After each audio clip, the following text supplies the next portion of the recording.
Исәнмесез, хөрмәтле музыка уен коралларын яратучылар. Без бүген яңадан гармун турында сөйләшербез. Гармунның нинди бит әле? Черепашка гармуны. Черепашка гармуннар арасында иң кечкенәләре. Аларның зурлыгы каядыр 50-100 мм, 5-10 см тәшкил итә. Иң кечкенә гармуннар шырпы кабы зурлыгында булалар. Гармунга беренче тапкыр атаманы 1870 елда Невский бирә. Һәм дә инде беренче атамалары черепашка түгел, лилипут яки калибри дип аталып йөртә. Соңыннан гына черепашка исемен бирәләр. Инде икенче версия буенча черепашкалар Череповец шәһәрендә күпләп ясалына, шуңа күрә шушы шәһәрнең атамасын алып черепашка дип аталынып йөртә башлады. Кечкенә гармуннарның телләре 3 телдән алып 7 телгә кадәр тәшкил итә. Без бүген 7 телле черепашка гармун белән танышырбыз, аның тавышын ишетербез. Менә күрәсезме, нинди кечкенә, әмма ки нык үткер тавышлы музыка уен коралы. Ачканда, басканда, бер якка тартканда гармунның тавышы бер тавыш, япканда икенче төрле тавыш. Тикшереп карыйк әле.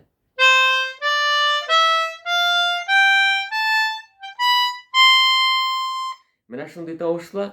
Инде күрәсез, сул ягында аның төймәләр юк, бас юк. Шуңа күрә гармунны фортепианога кушылып уйныйлар, яки баянга, аккордеонга яки башка төрле гармуннарга кушылып уйныйлар.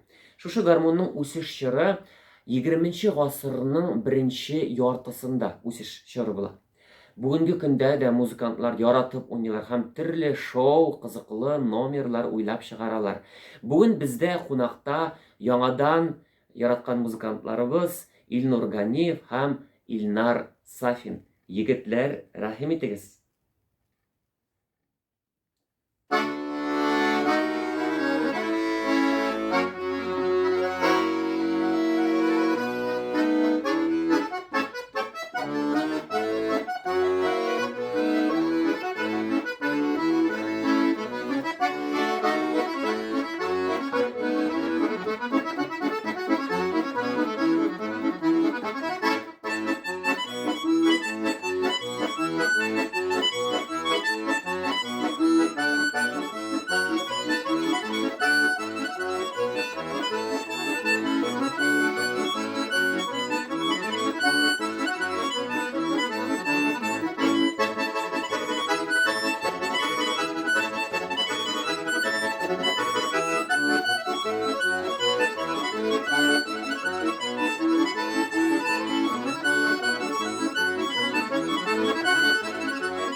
Рәхмәт, егетләр, бик матур килеп чыкты.